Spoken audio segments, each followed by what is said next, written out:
Welcome to Crossbody of Work. My name is Evan. I am Javier. For those of you watching on YouTube, I'm in a different place. This man's Mr. International Love, even though he's in the exact same country. I was going to say I remain in Canada, but I'm actually in Toronto on work. So I am recording from my hotel room. Is He's it a in the fancy hotel six. room? No. But is it I a don't know. It's got a white wall with no stains and or cracks Yeah. how does it smell? Honestly, because I've been on the road for a little bit now for work, this hotel smells good. There was a hotel that I went to earlier this week where the floor I was on smelled like fish, but like Oh somebody had no! cooked fish in the microwave. But it was Oh because somebody had I saw their little tray outside. They had cooked fish and they just left the tray outside to go in the garbage. no! And so it smelled like baked cod. Why Uh, would you do that? because Why? people suck. And at least finish the damn fish.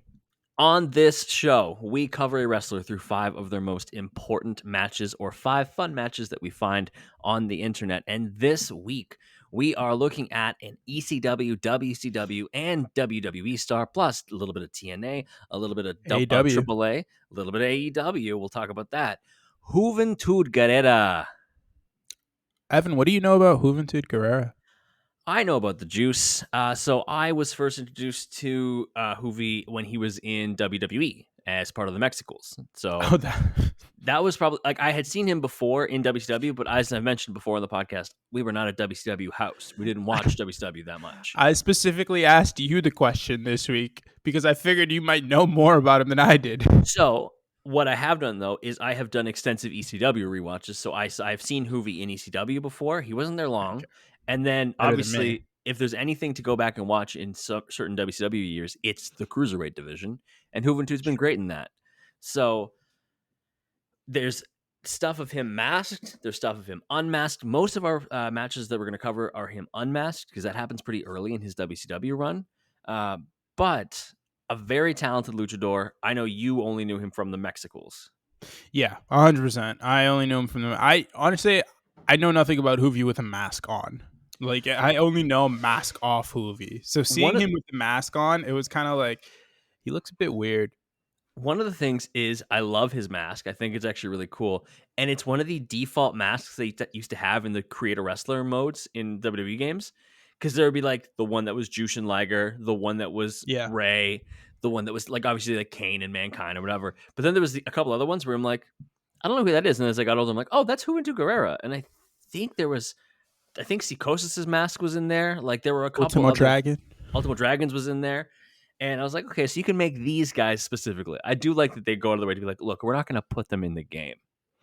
But you can make Ultimo Dragon if you want. Yeah.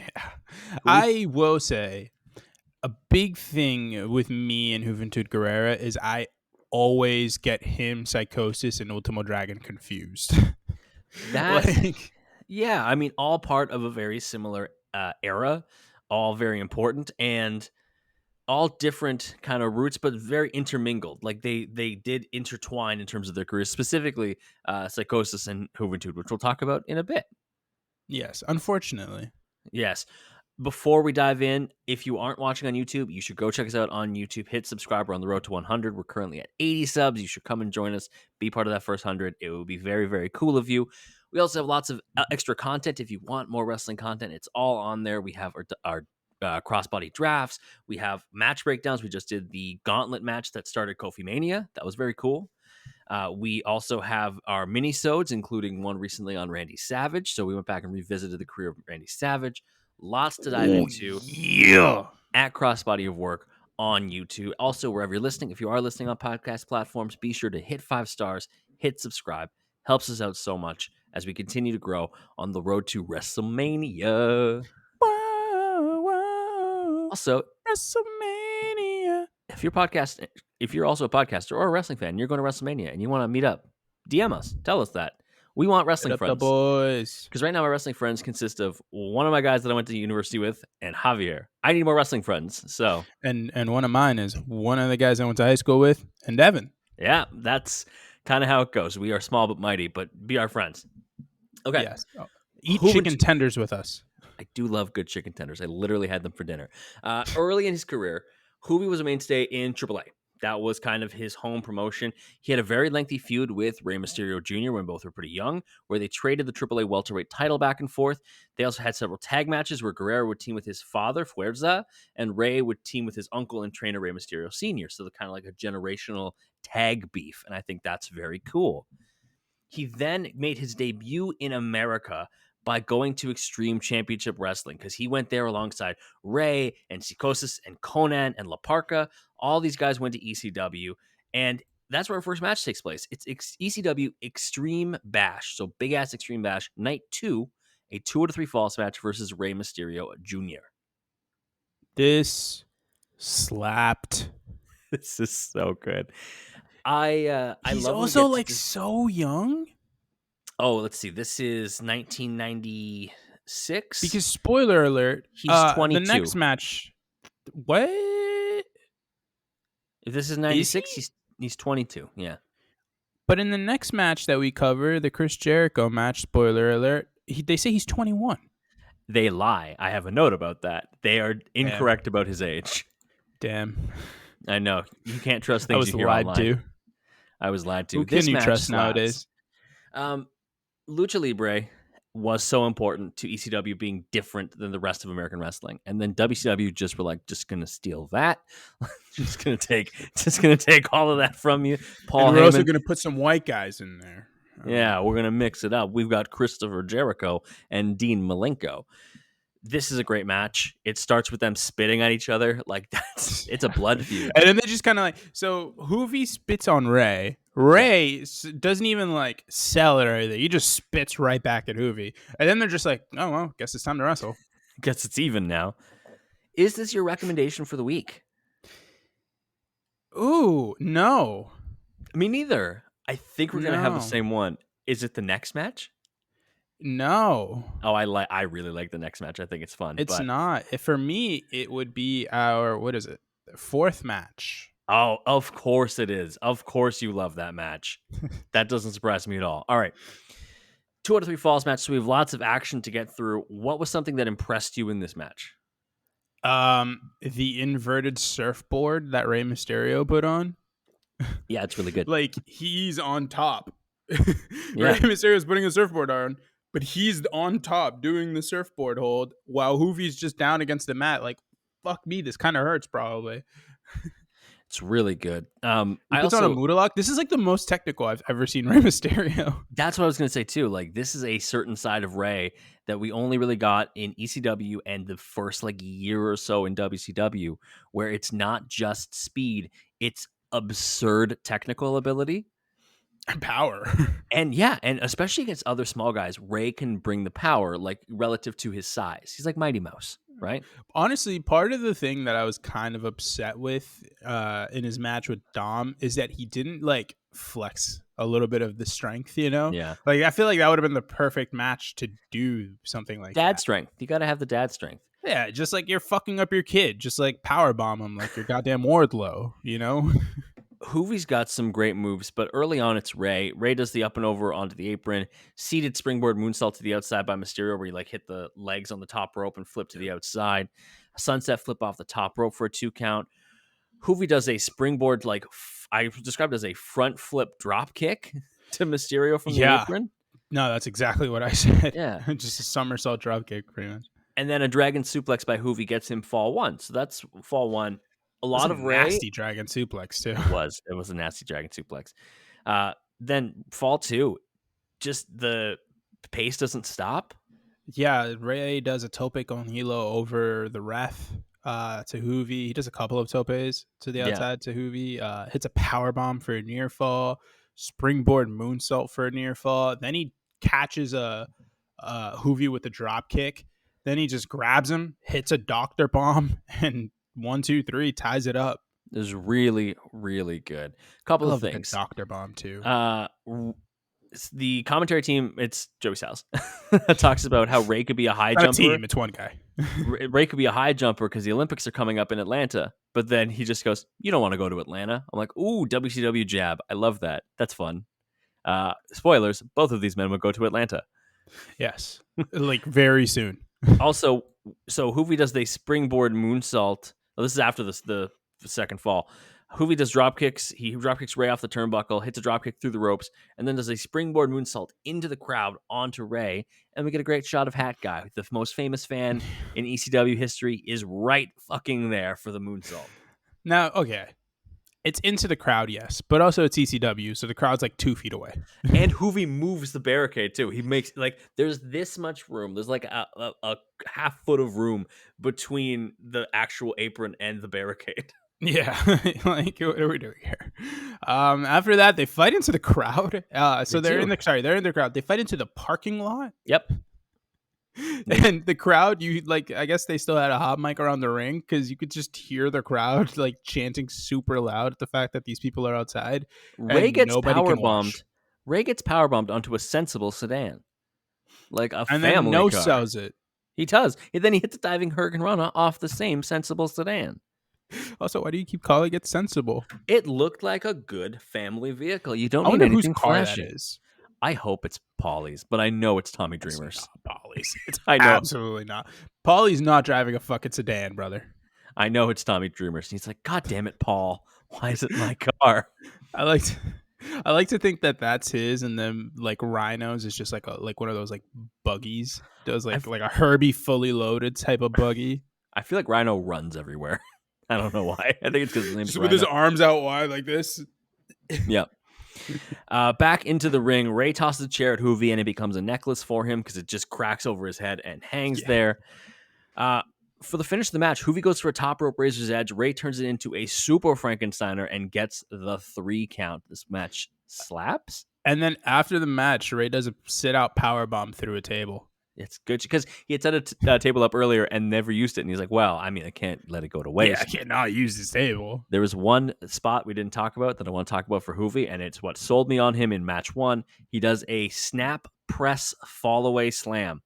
Oh, mama. You just bah. What was that? I'm sorry, just what? Bah. I think my finish would be a fall away slam. I know. I forgot what the finish I wanted from last week was already. It hit someone with a car. I don't remember. No. It was a fireman's carry into something. I know that. If you're it was a fireman's carry, it was like an FU into an arm bar. Right. So when Conan decided to leave for WCW later in '96, Guerrera and the rest of the luchadors who had gone to ECW followed suit. In WCW, he made his debut on August 26, 1996. It was an episode of Nitro, and he had a victory over Billy Kidman. Beginning in '98, Guerrera pinned Ultimo Dragon to win the Cruiserweight Championship for the first time. It was on the inaugural edition of Thunder, which was January 8th, 98. However, he would lose the title to Ray 1 week later. And then at Super Bowl 8, he was challenging Chris Jericho for the title, where he puts his mask on the line. And that is our next match. It's, of course, Mask versus Title versus Jericho, Super Bowl 8, February 22nd, 1988, from the Cow Palace in San Francisco, one of my favorite historic venues from wrestling history. You know what? Cow Palace. You know the best moment in modern wrestling at the Cow Palace? It's one of your favorite wrestling moments. I know it is. 2004. No Way Out. Oh, yeah, Eddie. Right. Eddie winning the title. Eddie winning the title. I was like, well, you said like modern. Like, when I think modern, I think from like 2010 on. Modern to me is like, anything after the year, once the years start with 2, right? I was like, is that the Okada Cody match? What did you think of this match? I liked it. I mean, this is you said this would be your recommendation for the week. It is. I think this is a good match. I think this is like the 3rd best match we watched. I think it all depends on what you're interested in. This is not the best work rate match of the matches we watched this week by a lot, but I think this match tells a very fun story, and I think it's also fun to watch one of my. Like, Chris Jericho has so many weird peaks in his career, but this era of Jericho, this is the best he ever was in the cruiserweight mold. He starts the match wearing the cruiserweight title and refuses to take it off. Yeah, until Juvi like kicks him in the belt, and he's like, "Oh, I gotta take this off." It's little things like that. There's one point where there's a springboard head scissors by Juvi to Jericho, which looks amazing. Jericho and then he follows it up with another one onto the apron. Jericho gets sent to the outside, and you just see a shot of Jericho like opening his eyes and looking up and being like, I could just get counted out right now. So he's just lying flat, like, oh no, I'm not gonna do it. Of course, Hoovy hits him with an elbow drop to break up the count, but just little shit like that. And Hoovy plays a really good, like, fiery babyface in this match. Yeah, I mean, it's kind of hard not to with Jericho being such a good heel. So shit, yeah. Jericho like tosses Hoovy back into the ropes from like Hoovy, I guess, is going for like a Hurricane Run or a Frankenstein of some kind. So he's up in like kind of like the power bomb position. Jericho just throws him back Yeah. into the ropes. Hoovy loves a good roll up. He really does. thinks that he's fucking Ricky the Dragon Steamboat. I think Kinda he's crazy. just all about the efficiency, where he's like, look, if I can roll you up and one of these pinfalls counts and the match is over quick, I get paid. Like, It's true. I'm in, I'm out. I don't give a damn. Hoovy and Goldberg both not working by the hour. Wardlow too. Yes. Jericho does a delayed vertical suplex into a running senton, and I was like, there he is. There's my guy. Yeah, it's good stuff. He has like a cocky 2 count too. Like, he doesn't really. He just kind of. I love the Jericho pin, man. Yeah. Hoovy with one of the craziest springboard dives I've ever seen. He just does like. I honestly I called it the springboard Shaggy and Scooby, like because he like midair turns to the side, like he threw his body to the side.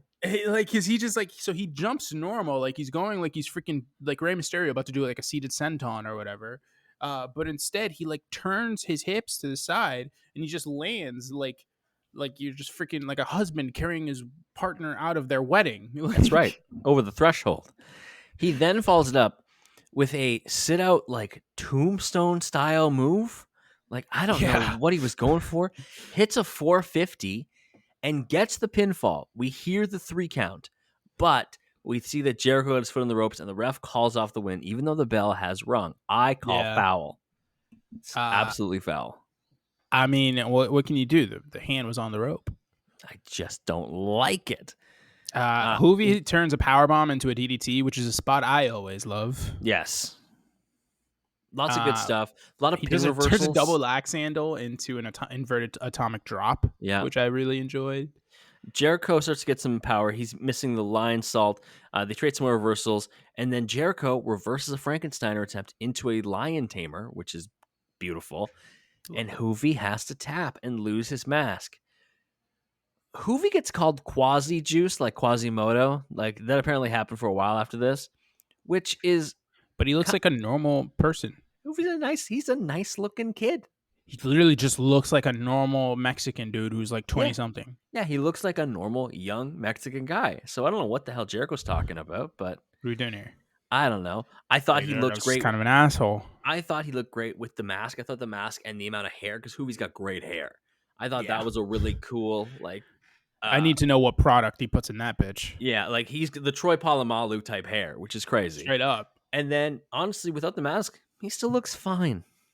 I mean, after he takes off the mask, he just kind of like covers it with his hair. He covers his face with his hair. He's going through an emo phase. All right, we are going to take a break. Yes, when we get back from our emo phase, we're going to talk about Juventud in WCW and TNA. Back from the break, Hoovy would win the Cruiserweight title 2 more times in WCW, one reign lasting 36 days. That's actually where he won the title off of Jericho. So he loses his mask, but he does take the title off Jericho. Just takes another month. It's not worth it. He has another reign that lasts a week, both of which happened in the second half of 98. When I went and researched Hoovy for this episode, there was a match that popped up a couple of times in a couple different Reddit threads of like underrated Juventud matches. And this is the one.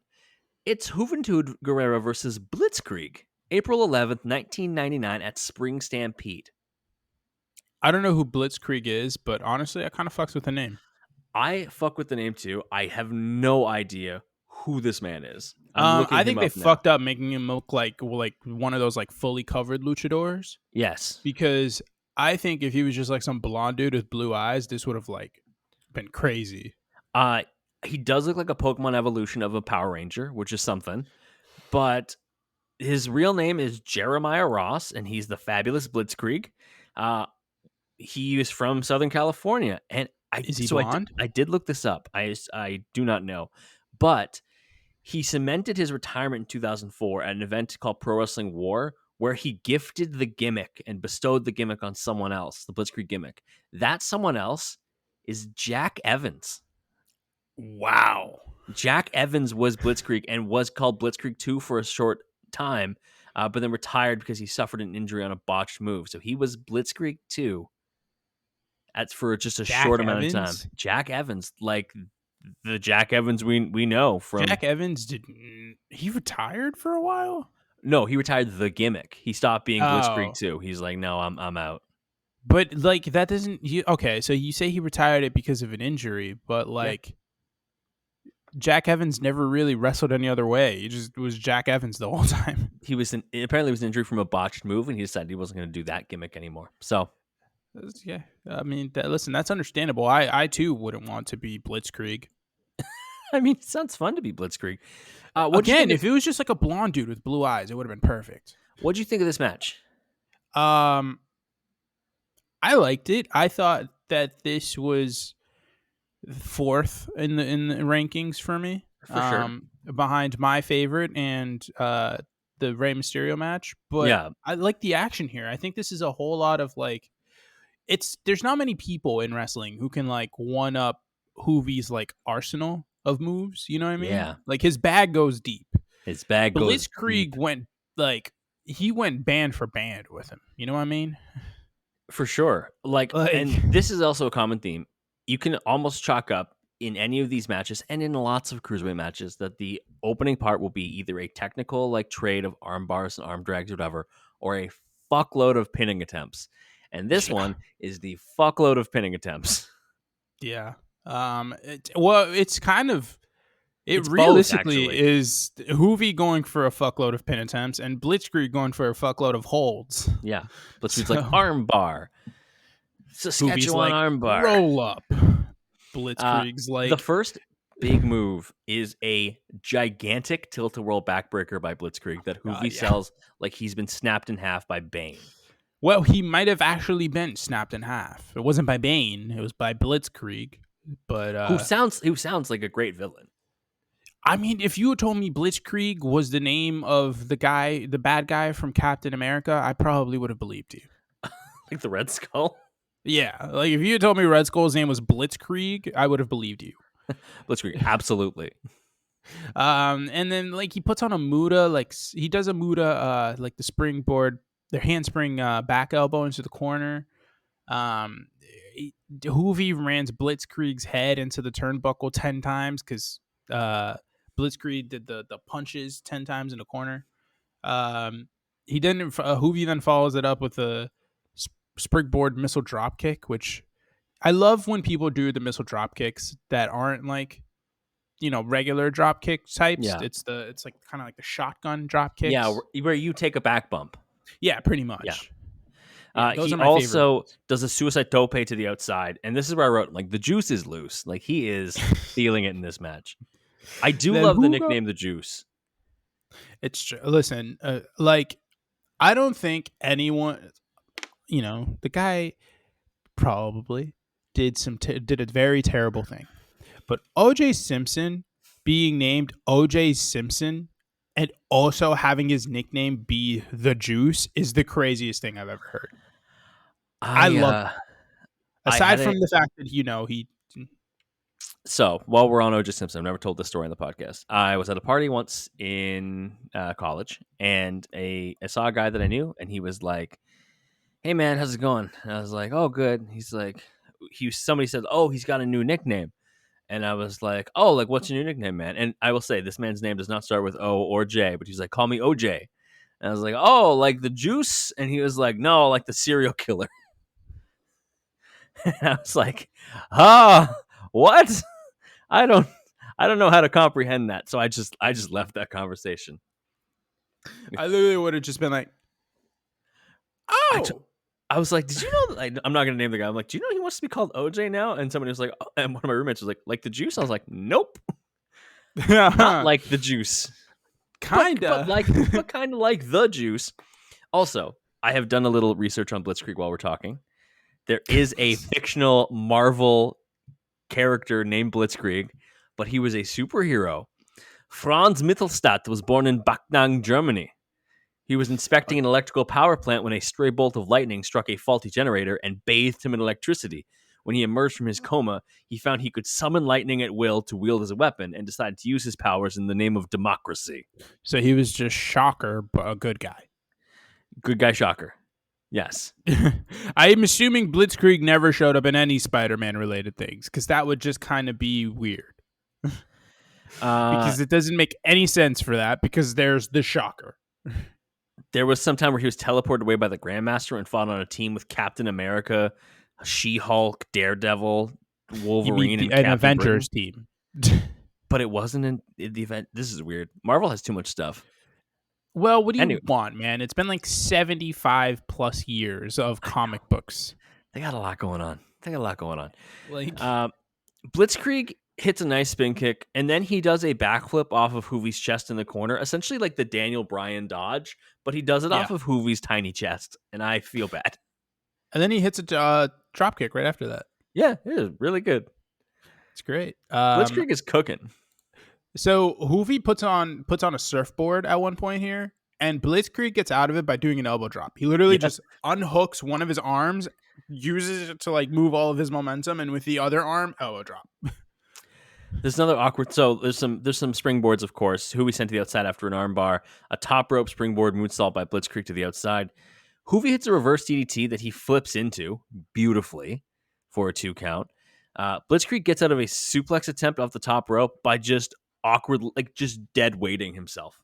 He just awkwardly moves so he can't suplex him, and it hurts everybody. Yeah, well, it's one of those things where it's like, if I'm gonna get hurt, you're gonna get hurt. Blitzkrieg misses a Phoenix Splash that I swear to God, it's. So I think that Seth Rollins has like one of the prettiest looking Phoenix Splashes, because especially like Seth Rollins when he first started doing it when he was younger and more springy and didn't have a broken back and probably less knee issues, because he almost like floated. You know what I mean? It's like he like just kind of kept going until finally he just like, oh yeah, I have to go down now. Yeah. Blitzkrieg kind of had that on the Phoenix Splash. When I tell you, the camera angle did it no justice, because it was at like a weird angle where you couldn't really get it right. When I tell you that I paused to be like, did this man just try a Phoenix Splash? Because I didn't believe that because you said the camera's terrible. Yeah. I was like, I don't think that was a Phoenix Splash. Rewind a little bit, take it off 1.25 that I was watching it on, and I look again. I'm like, this man's going for a Phoenix Splash, and it looked good. Just the camera was bad. Good. Yeah. Mind you, when I said that Phoenix Splash thing, I mean like we don't count like the Will Ospreys and Ricochets attempting it. That's not fair. Those guys are like, that's like saying, oh, you know, Buddy Hield is a really good 3-point shooter, one of the best in the league. You don't compare him to Steph. No, you just leave it alone.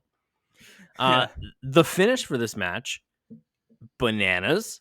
There's a twisting Frankensteiner, but it's really around like it's a body scissors instead of a Frankensteiner by Blitzkrieg. Yeah. He gets a 2. And then Hoovie just decides, you know what? Here's a top rope super Hoovie driver. Which is just a Samoan driver. It is, but it's a Hoovie driver because it's Hoovie who do it. It's very juicy is the thing. That's why. It's so juicy. Some would say the second most juicy of the Samoan drivers, because Rikishi, that's a whole lot of juice, if you know what I mean. Now, there may be nothing worse than, like, in terms of, like, if you change one letter in a word, it just gets so much worse, because juice is fine. Juicy it's just bad. The word juicy? Nah. When something's, that's juicy. Because I like juicy fruit. You know, juicy fruit was my shit when I was a kid. Really? Like, if you had your choice of gums, you'd pick the gum. You'd pick all juicy right, man. I said kid like when I was like 10. Like, I just like the sugary stuff. It was like the not the Hubba Bubba. What's the one that's like? Is it Bubblicious? Bubblicious. The one that's like a circle, like a roll. Those were my shit. The pink one especially. I saw a kid just do the bite out of it instead of unrolling it, and I that was a hate crime. Okay, like you saw it in person, or you saw it on TikTok? I saw it happen as a child. It changed my life trajectory. Okay, where? I need more context. Schoolyard, like grade. Just crowd went to your school? Grade 4, probably. Were and they in the remedial class? I actually have no idea where they are now, but they, I meant then. Were no, they in the remedial? no, they were like just a kid from my class, and he just was. Were you in the remedial class? I was not in the remedial class. He took the gum out and just went. That is some that child might have killed someone. Unhinged behavior. Like I'm being so for real right now. That child might be like the juice. Speaking of behavior, so Guerrera would win the IWGP Junior Heavyweight Championship on an episode of Nitro, November 29th, 99, against Jushin Thunder Liger. He took the title off him and would lose the title back to Liger the next week. The way he lost the title was because Psychosis substituted for Guerrera due to injury. In reality, Guerrera and a wrestler named Jerry Flynn were arrested for a DUI and thus no-showed. Yeah, Jerry Flynn or Jerry Lynn? Jerry Flynn. Who the fuck is Jerry Flynn? I don't know. But no, I need more information on this. Who the fuck is Jerry Flynn? He was in WCW for like 4 years. You what? Yeah. I'm sorry. If there is a Jerry Lynn in wrestling, that is like a big name. You can't be Jerry Flynn. No. You just can't be. You become Flim Gerald or some shit.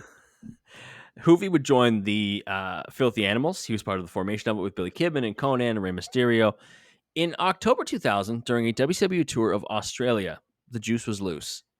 Oh. He was arrested at the hotel, which the wrestler was staying at, after an incident in which he was discovered naked and screaming in a hallway, and then attacking police officers who arrived to detain him. According to the 2004 book, The Death of WCW, Guerrero was reportedly under the influence of PCP. Guerrero was expelled from the remainder of the tour and later released by WCW and was ordered to pay nearly $1,800 in fines. Yeah. After his release, Hoovy would go back to AAA. That was where he made his. Yeah, I'm just gonna skate right past and let you kind of digest that all on your own. He would end up back in AAA, and then he made some appearances in TNA. He was part of what originally was first called Team AAA, and then renamed Team Mexico in TNA's World X Cup, but then also participated in this Super X Cup, and that's where our next match is. It's the finals of the 2003 Super X Cup. It is Hoovy versus a very young Chris Sabin. My guy. Chris Sabin's like 21, isn't he? Chris Sabin is 21 years old here. Yeah, it would have had to be. He has been wrestling for, I think, like 16 months or something like that. Nah, he's probably been wrestling like longer than that, but I think on a professional capacity. Oh, he debuted in 2000. Yes. So, yeah, like in a professional capacity. He made his debut in Ring of Honor 3 months earlier. I love Chris Sabin. Like words cannot explain. I don't know why I assumed anything else was your recommendation for the week. This is obviously it. This was also like just the best match. It's a very good match, and of course, it's so good. Since it's a tournament, I have to talk about the tournament bracket. How did people get there? Hoovy was on the international side of the bracket and beat Nasawa, who we've seen on this podcast before, and Teddy Hart. Sabin beat Jerry Lynn, not Flynn. He beat the original one that we've heard of, and Frankie Kazarian. Lynn, not Flynn, baby. Sorry. Just the fact that Teddy Hart is on that side, like I get he's Canadian, but like, has anyone ever seemed like they were more from New Jersey than Teddy Hart? Other than like Enzo Amore? No. No, because Enzo's actually from New Jersey. Yeah. That's true. You know what I mean? Like, has anyone ever seen like they were more from New Jersey who actually wasn't from New Jersey than Teddy Hart? No, not even a little bit. Like, it's insane. He's the least Canadian of all time. It's like him and Drake. And Mike Myers. No, him I could believe is Canadian. You just take one look at that dude. You're like, he's either from Michigan or Canada. And what is Michigan if not light Canada? Well, actually, that's Minnesota. Minnesota is Canada light. That is true. If we had to take one state and add it to Canada, we'd be like, oh, either Minnesota or Maine. I mean, you guys, then you'd have an NFL team. And wouldn't that be so nice? I would have to be a fan of that team because that's my team. I know we have Canadian listeners, and so I want to just throw this out there. The CFL sucks.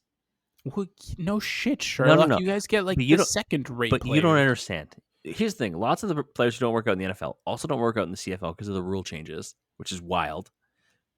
We have 3 downs. We have a larger field. The ball is bigger. The field goal posts are at the front instead of at the back of the end zone. And there's a play you can call or have happen called a rouge, where you get 1 point, and it's for I think kicking the ball through the end zone. It's fucking weird. Anywho, there are people in Canada who like the CFL to an extreme extent, where they are like, well, I like the CFL like better than the NFL. No, no, no, no. You're wrong. I appreciate that you are supporting the 9 teams that are in the CFL, but it's not that good.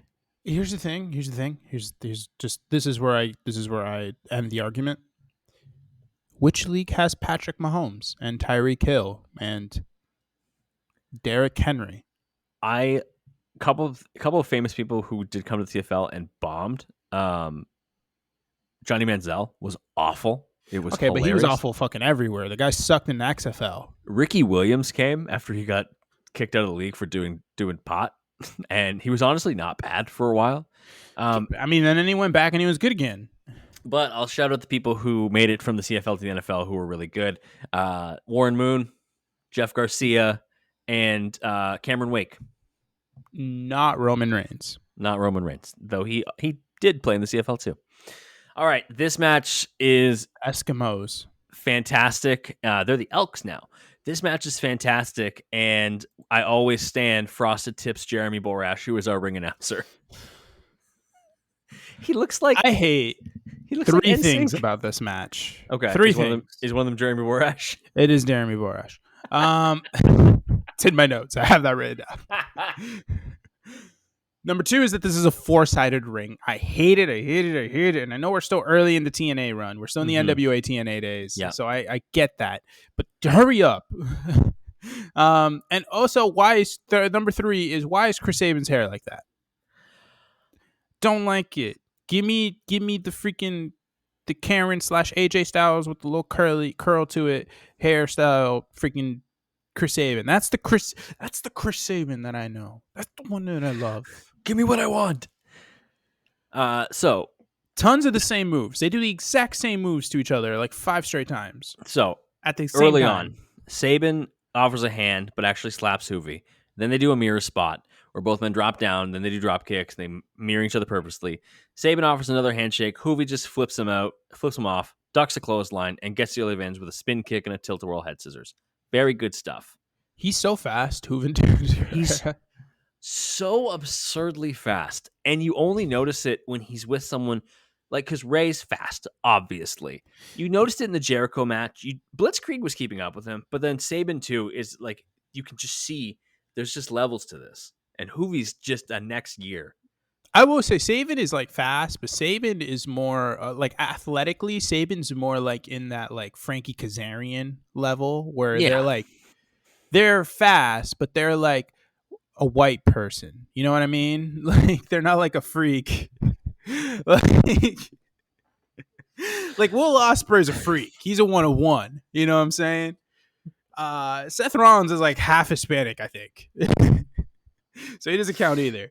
But like, I mean, there's like Colby Lopez. It used to be. Now it's Seth Rollins legally, I think. Anyways, there's just levels to it.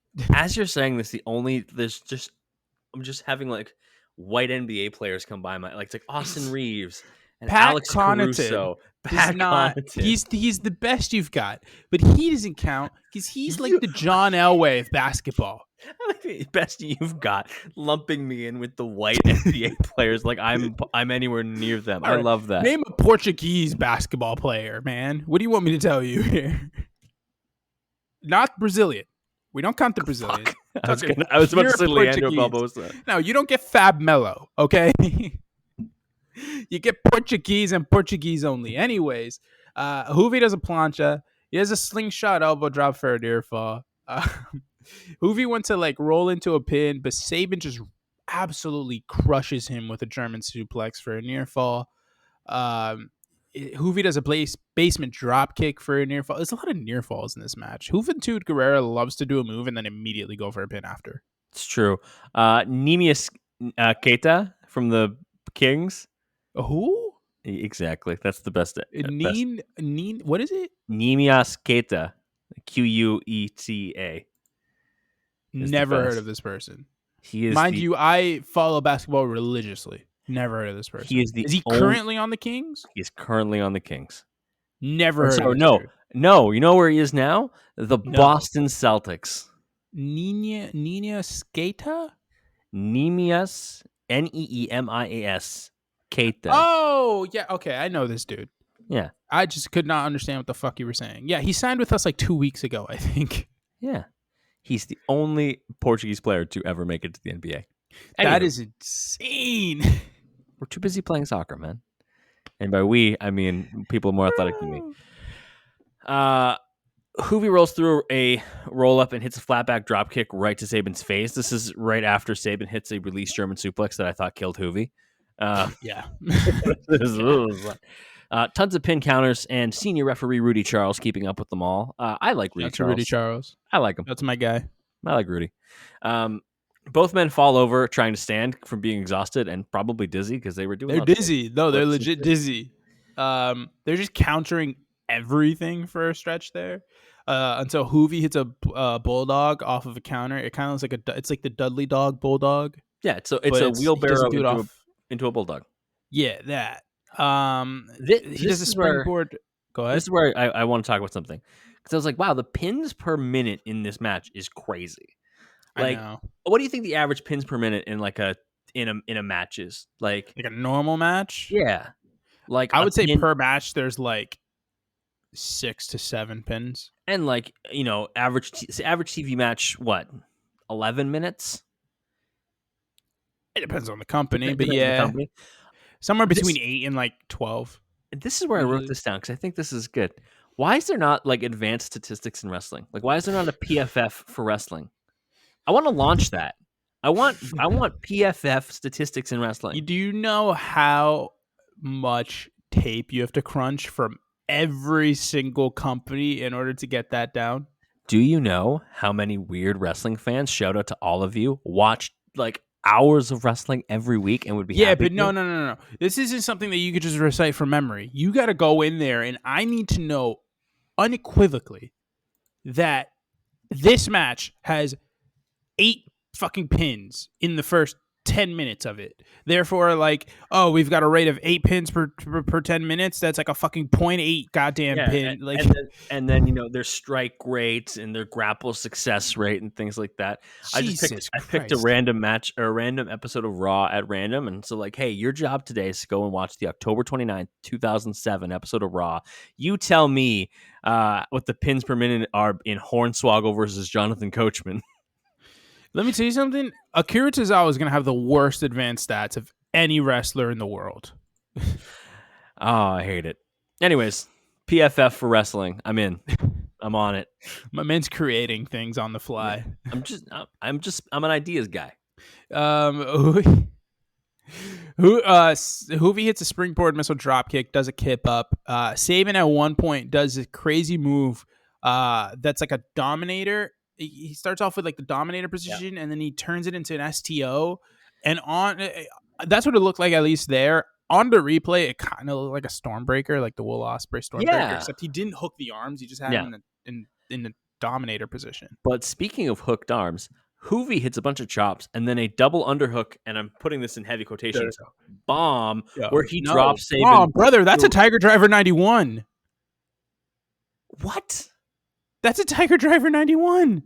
What is that? How is it supposed to be? Because he's not supposed to land Sabin directly on his neck. That is the move that no, but like that's the move that was busted out in the second Kenny Ospreay match. Right. The one from Forbidden Door that everyone went crazy over. It was a Tiger Driver 91.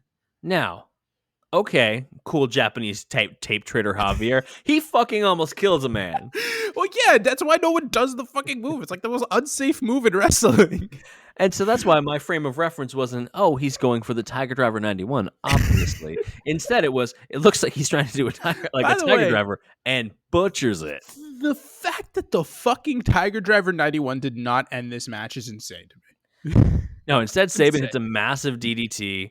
There's a spot where Hoovy gets crushed on the turnbuckle by Sabin. We get a superplex. They trade more pins.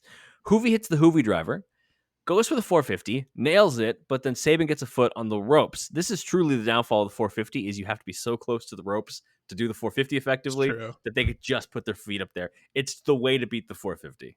Yeah. I mean, also, like, does anyone even, like, use the 450 as a finisher anymore? Mustafa Ali. Ali, yeah. That's it. I can't think of anyone else. No. It's a good finish. I mean, that makes sense. It's just, good, yeah. that's it's Achilles heel. It's like, why would you? Just do a 630, loser. Do a 900, Tony Hawk. Sabin hits a move that I'm sure I'm going to get the name wrong, so you tell me what move he hits. It's a Fisherman Buster. Okay, so I'm 1 for 2 on the day. That's good. Well, it's not like, I want to say, if you had said Fisherman Suplex, it's fine, but it's definitely a Buster because he goes in there like it's because he like tightens it up, so it's like the Muscle Buster, but it's clearly it's a Fisherman. That's what it's Fisherman Buster. I get that it's called Fisherman because it's like a fish, like the hook, right? I get that. Fishermen everywhere being like, we don't claim this. This has nothing to do with us. I don't know about you. If I were a fisherman, I'd claim the fuck out of it. It's like, I get a wrestling move named after me. Sabin is 21 years old here, like we said, and that was my only note at the end was, goddamn, he's good. 1, 2, 3. Chris Sabin wins the Super X Cup, by the way. There is only one other Super X Cup, I believe. It's 2 years later. Let me see. What year would that have been? 2005. Who do you think wins? Christopher Daniels. Incorrect, but he wasn't even in the tournament. Wait. No. The final of that is Samoa Joe versus AJ Styles. It sure is. And I know exactly the one. Oh my god, I saw highlights of this the other day. Joe wins, right? With the Muscle Buster. He wins actually via submission at Sacrifice. It was on pay-per-view. It was at Sacrifice. Yeah, no, that's the pay-per-view I'm talking about, but I remember him hitting a Muscle Buster. I guess he didn't. I'm sure he hit it, and then maybe he choked his ass out. All right. Probably. We're going to take a break. When we get back, it's time to talk about the Mexicals. It's time to disappoint everybody. Back from the break. In the spring of 2005, Hoovy signed with WWE. He debuted on television, entertaining the WWE Universe, simply known as Juventud, on June 18th, 2005. On June 23rd, he teamed up with Super Crazy and Psicosis, two other luchadors of note from ECW, WCW, all around, and collectively called themselves the Mexicools. They interrupted a match between Chavo Guerrero and Paul London by riding to the ring on a lawnmower and attacking both men. And then week after week, the Mexicools would interrupt matches, beating down random superstars and cutting promos. That's where we go to. It is the Mexicools attacking Matt Morgan. Did I stutter? One, why is Matt Morgan biting off Bubba Ray's style from back in the day? Two, this clip that we are covering starts you hit play. The first thing you hear is Michael Cole saying, Matt Morgan, the superstar with a speech impediment, set for action. And I thought this was an NFL draft profile. Where they're like, here's some traumatic things from this person's background. So one Take of my him in the 6th round of the UNLV. What the fuck are we doing? One of my best friends, shout out my man Nico. He is not really a wrestling fan. Everything he gets is secondhand from this one guy that he works with, who is like, he was a fan like way back. He's like, he's around your age. So I don't know his exact age. That's why I have to say that way. Yeah. And so he was like a kid during the Attitude Era. Yeah. Like the very early on, like he talks about the Mankind Undertaker match like it's freaking royalty. He talks about like literally every time I see him, because he knows I like watch wrestling and that we do this podcast, and he like will always, every time I see him, man, when they crucified Stephanie McMahon, it's like I couldn't believe it, and stuff like that. And the last time I saw my buddy, it was like 2 weeks ago or something like that now. every time I see him, he like tells me a new wrestling thing that he learned. And the most recent one was when the Dudleys were doing like a promo battle against The Rock, and he just goes out of nowhere. We're just playing basketball, shooting around. He just goes, "And who in the blue hell are you?" He's like, "We're the it doesn't matter what your name is." The Rock is the world's greatest bully.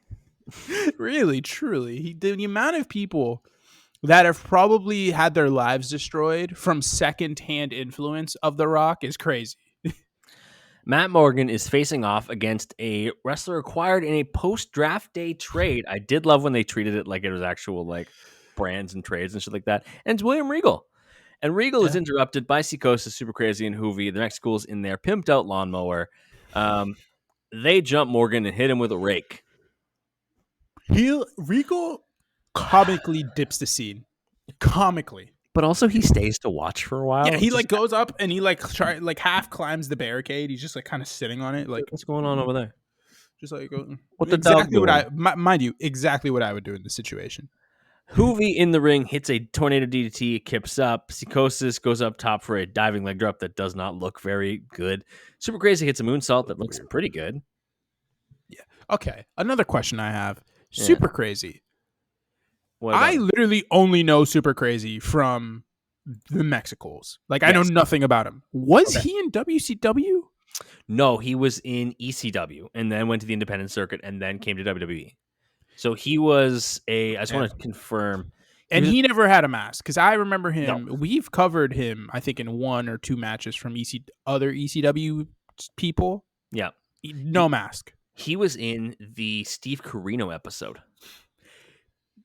Yeah. Sounds about right. Yeah. Shout out to Steve Corino. Shout out to Steve AKA Corino. Adam Cole. Yeah, and then Super Crazy has been on the independent circuit. He's done some runs in Noah. Yeah. I don't believe he's ever had a mask. Oh, he did have a mask for a while, actually. But that was back in 1988. Wow. Damn. He lost his mask in March of 88. He'd only been wrestling. You weren't even alive. He lost his mask a month after his debut. He was probably like, fuck that. At 14 years old. That is but a child. Anyways, they beat the shit out of Matt Morgan. That's what happens. They don't beat the stutter out of him, but it's close. So Psychosis tosses Low and H out. They hit a triple baseball slide. They start taunting. Regal wants no part of this. Like, he's just like, they all have like coveralls on, like the work outfits, but Hoovy has his with one arm off. Swag. Hoovy hops on the mic and he goes, "Oops, we did it again." And then he keeps going with it. He's like, "I pray with your heart." Hoovy becomes the spokesperson for the Mexicals essentially because he does speak the best English of anybody in the Mexicals. It's not very good. It's all right. Like, you can understand what he's saying. Yeah. He starts laughing, and then I think it's Psychosis is like, "Shut up and listen to us, gringo." No, he says it. Shut up and listen to us, gringos. This is serious. And then Psychosis says they don't talk funny like Morgan does. He says, "Our actions and words speak for themselves." This is Hoovy again. "We don't care if you're tall, fat, American, Japanese. No, dummy. African." And when they say Japanese, Psychosis and Super Crazy pull on the sides of Hoovy's face to make a very racist caricature. This is the year of our Lord 2005. I will not do the caricature. Of course we won't do it because we're not idiots, and it's racist, and it's God. I will do an example without actually moving skin. You know what I mean? They both had their fingers. They did the thing. They did that. They say they're going to make an impact week after week. When the juice says so, the juice means so. And then Psychosis has by far the best line. He says it. This isn't the first time that he said it. He says it multiple times. It's still because he says it after the next match. It's fucking hilarious. He says that their ass is grass. Your ass is grass, and we are the That's his grass. lawnmower. Oh my god. This is where Tina Belcher got her inspiration. Your ass is grass, and I'm gonna mow it. A super crazy. Jesus. Super crazy then goes, remember everyone, we're not Mexicans. And then they all three come to the mics. We're Mexicools. I can't believe this was the gimmick. All right, October 4th, same year. At a SmackDown taping, Hoovy, along with Super Crazy and Psychosis, were in a big over-the-top battle royal, with the stipulation being that the winner would receive a title shot for the Cruiserweight Championship at No Mercy. After finally eliminating London, it was Hoovy who won the battle royal, and that leads us to our last match. It's for the Cruiserweight Championship at No Mercy 05. It's against Nunzio. Nunzio out there with Vito, of course, and of course the Mexicools have now upgraded to all of them having their own lawnmower.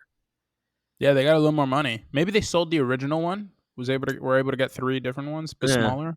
This is the worst match, right? Oh yeah. It's fine. Yeah. It's not bad. Hoovy is still it's like an 8-minute TV match, But it's at No Mercy, which is weird. But it's a TV match. I don't know how to tell you that, but it's a TV match. This is just not very that the fun. best move in this match, and I'm skipping quite ahead because again, there's pins and trades. There's Nunzio gets a Russian leg sweep, top rope facebuster, both men are down. There's a Shining Wizard by Hoovy. Oh my god. That I thought popped Nunzio's head off like a champagne bottle. It was like low-key a V-trigger. Yeah. Yes. Also, the V-trigger that Kenny hit this past week at Dynamite on Kyle Fletcher. He faced Kyle Fletcher. Did you see the clip of the V-trigger? I didn't. Google it right now while we're recording because I want to see your reaction to the V-trigger while we do this. I'll talk about the match. You tell me when you've got the clip pulled up. So, massive Shining Wizard by Hoovy. Looks great. Sit out facebuster by Hoovy for another 2. Nunzio goes for a top rope leg drop and totally misses it. Then I think I've got it. Okay, you got the clip? Play it. Yes. Okay, so Kyle Fletcher's hitting the ropes. Okay, Kenny ducked under. Ducks under again. Holy shit! It is a sell job. It is a next level V trigger and a next level sell job. It's what a sell. I mean, he catches him in the shoulder, but Fletcher just like flings it. Kyle Fletcher's a big dude, like tall. He's a tall dude. Tall guy. He's like 6'4". Out fucking standing. That's great. Vito grabs Hoovy's leg, sunset flip from the apron, then rolls back through the middle and bottom rope to head scissors Vito. So he essentially flips into the ring, does the sunset flip on Nunzio.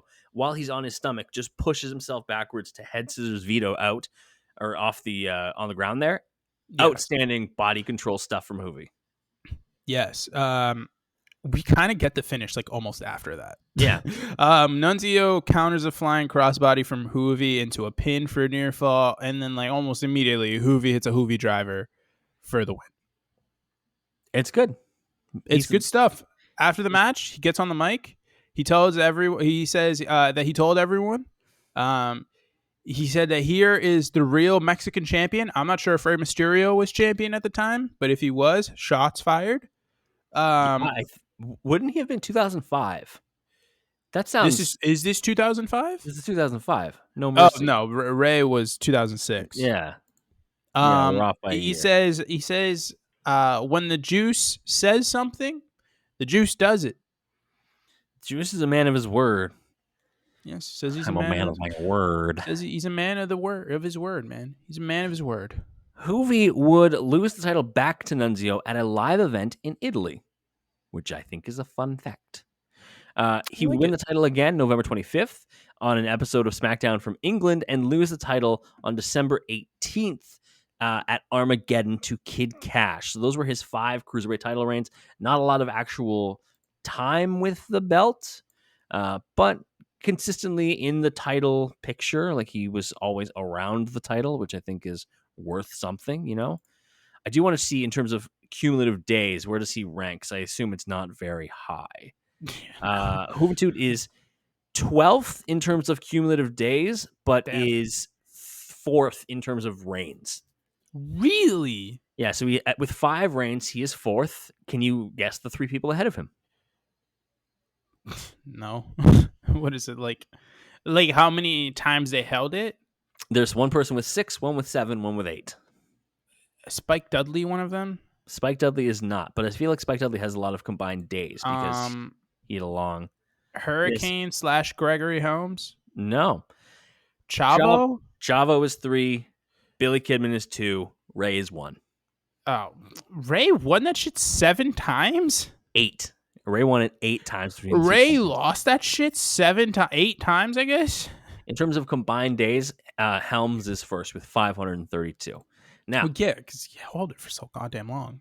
January 6th, 2006, WWE announced that Guerrero was released from the company. His final match aired that evening on SmackDown. It was a Cruiserweight title rematch with Kid Cash that Juvi lost. During the match, Juvi would use many flying moves as normal, including the 450, a move that WWE had outright banned at that point because in an earlier match, Juvi did it and hurt Paul London. It led to the several fractured bones in his face. So that's why they had banned the move. So Juvi used a banned move, and they were like, that's it, you're gone. I found one other. I thought you meant like he was gonna get released, so he decided to say fuck it. No, he did get released, but it's also probably because he used this move, as well as maybe other factors. I mean, PCP, Okay. you know. AAA, he's in AAA between 2006 and 2008 and 2009. I have to tell you this story. Shortly after his return to the company, Guerrero suffered a bruising and broken nose in a backstage fight with Conan and Jack Evans, aka Blitzkrieg 2. The fight started after Guerrero accused Conan of shitting in his bag, which Conan denied. And then Evans, with whom Guerrero had a match that evening, allegedly grabbed Guerrero from behind, provoking the fight. People, stop shitting in each other's bags. Why would you? First off, now I'm just curious to find out if they ever found out who it was. There's just somebody who really had to go, and they're like, I'm just going to lay low. Let Conan take the heat. No, I mean, like, I do listen. I get the tensions are high and all this other stuff, but why would Jack Evans grabbing him from behind spawn a fight? I have no idea. Maybe it's because he remembered Blitzkrieg and was like, fight or flight. Fuck this guy. I gotta go. Juventud has been busy since, AAA again from 2012 to 2014, again in 2018. He was a labor of Jericho in AEW in 2021. He had that one-off match against old rival Chris Jericho, which was actually pretty good. I thought it was not bad. I enjoyed it. It was one of my Juvi's not preferred that old. labors. He's like in his early 40s. Juvi is 48 now. Oh shit. Okay, Yeah, 40, never mind. 40 years old. I like that's the cutoff. The other fun match or fun story. Fun story I found on his Wikipedia. In the 2010s, he stole Jason Styles' belt. Not that I know who Jason Styles is, claiming the promoter owed him money. I love this. Just, you owe me money? Give me your title belt. Okay. What did you think going and both discovering the career through the matches and hearing all the fun stories I had? What did you think diving into the career of Juvi? Just a fucking loose cannon, this man. I mean, I think he's a hell of a wrestler. Again, he's got a deep ass bag of moves. And like he's one of those guys. Like, yeah, he's got his set finishers and his set probably setups. I don't really, I don't even think he had that honestly. But he definitely had the 450, had the Juvi driver, and he had a shit ton of pinning combinations. That's exactly those were the moves he hit every match. Aside from that, I swear to God, every single match was different from what you would get from him because he just like. It honestly kind of felt like he would just go out there and just do stuff. You could tell that he knew what his body could do, and he was like, "Let's just see if I can pull it off in the ring." He knew he had the technical skill as well as the like athleticism to pull off a bunch of random stuff. So he's like, "Let's try it." And lots of times it worked out and looked unbelievable, and sometimes it looked like he murdered Chris Sabin. So there's levels to this. I mean, it also looked like Chris Sabin murdered him with that German suplex. You know what I'm saying? There's a lot going on. It was really interesting to hear about Juvi. Of course, all these stories are from his Wikipedia, so maybe they have been doctored in some way. But those are the stories that are out there. Maybe Conan wrote it. I wouldn't be surprised if Conan wrote it. But no, I mean, he also just like genuinely an incredible. Like this is an incredible wrestler. This is an unbelievable talent. It's unfortunate that he came up at a time that he did because I feel like you take I don't know 20 whatever year old Juvi, you make him not take PCP and you throw him in AEW or something like that. Like this guy's allegedly doing PCP. Okay, but he's naked and attacking police officers. Like there's not many things you can do to really defend yourself. What do you think the highest ranking in the PWI? Because PWI is coming out this week. What do you think the highest ranking that Hoovy ever got in the PWI was? Do you have it handy? I do have it handy. Like 11? Not that high. 25 in 1998. Some of the people he was a higher than that year. He's one spot ahead of Mick Foley, a couple spots ahead of Eddie. Really? In 98? Yep. Mick Foley was 26th in 1998. Yeah. Arguably the biggest year of his career because of the Hell in a Cell match and all this other matches that he was at. The great matches with Austin, all this other stuff. Undertaker was 5th. So. In 98? We should all remember to take the PWI with a couple grains of salt. What the fuck are we doing here? A healthy dose of salt. All right. If you aren't already, head over to YouTube at Crossbody of Work. Hit subscribe. If you are watching, like the video, share it with your friends. We have lots of extra content coming up. We have another episode of Take a Card, Make a Card coming out this week. Our fun little gimmick where you and I have to panic to make a wrestling card from historical matches after 5 in just 5 minutes. And I'll spoil what the content is for those of you wondering. This week, it's all Attitude Era matches, and it was so stressful. We left off some big names on the cards. So come make fun of us in the comments. It's really one of fun. these days we'll leave in the 5 minutes. Oh my God. Because this week is actually the best week if I ever were to like supercut a bunch of things that we say, because it's just us going, oh God, oh God, oh God, oh God. Oh God, it's really fun. Follow us on social media. Follow Javier wherever he tells you right now. I got to make the sign at J Mello Sports on the Twitter machine. That is where I am. Follow me at @7Gomes, ITSEVANGOMES, also on the Twitter machine, but also follow the podcast, most importantly, on Instagram, on Twitter, at Crossbody of Work. Hit us up in the DMs if you have wrestlers you want us to cover. We know who we're doing next week and going into our next 3-parter. But after that, everything's wide open. Tell us who you want us to cover. We'll be able to abide, hopefully. FullPressWrestling.com for all links to this week's matches. Our recommendations, of course, the Chris Sabin match and the Chris Jericho match. Hoovy versus Chris is a Rey good Mysterio time. match was also very good. The Rey match is a really, really fun Blitzkrieg, if you want to see shit in bags for some reason. Jesus. FullPressShop.com. Cop the merch. Support the boys. Next week, it's a Halloween special, baby. I am the boogeyman, and I'm coming to get you. I am very excited to talk about the boogeyman because normally we have wrestlers who have just these long careers and we have to make sure we catch a bunch of different things. Boogeyman was in WWE for like 4 years and he was lit, and that's all we're covering. It's going to be amazing. Am I going to have a special surprise for that episode? Yes, I am. So you're going to want to watch it on YouTube. So subscribe for that. I like that tease. That's a very good tease. The boogeyman is coming next week. But we have to finish this week's episode with the most important part of the episode. Javier, any final words for the people? Forgot about Life Advice with Javier. This week on Life Advice with Javier, we're doing it on the fly. Yeah. Evan, you've been traveling this week. Tell people about hotel stuff. I do love that you're like, we're doing it on the fly, so you fucking do it. My life advice is to have this week. My life advice is to have a co-host who's down to just take the fucking advice from me. All right. Let's see. Hotel things. I know people are big on like safety in hotels. Like, just double check all your locks. Make sure everything works. Also, if you're like me, say out loud to yourself where you've put your hotel like room key. Like, it's it's in the front of my wallet, especially if you're traveling by yourself and you don't have anyone to talk to you to be like, hey, remind me where this is. It's in the front of my wallet, and then I'll still double check and triple check. Also, I don't know, it depends on the hotel, but hotel breakfasts are underrated. All right, you can get a decent breakfast, and in terms of like free hotel breakfast versus going out to get breakfast somewhere else, the quality is not worth the fact that it's more money. Just get the free. What are you going to go? Get a McGriddle from McDonald's? Like, I'm not going to lie to you. Yesterday, I had chicken and waffles at the hotel breakfast. I have been craving chicken and waffles for so long. No, you know what? Here's my life advice. It's a rant on this behalf. There is like nowhere in Boston to get chicken and waffles. Your like a tried and true chicken and waffles.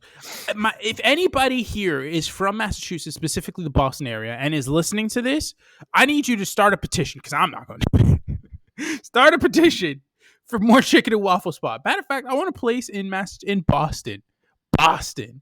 I don't even care. Honestly, even the outskirts. I don't care. It could be in Newton, could be in fucking Brookline, Watertown, wherever the fuck. I need a place that has chicken and waffles at all times. I want to pull up. Doesn't matter what time of the day it is. It could be noon, could be 8 p.m., could be freaking 11 p.m. Don't matter to me. I need chicken tenders. I need waffles together. Need it. I straight up just Googled chicken and waffles in Boston. And I have like 6 hits. No. But here's the thing.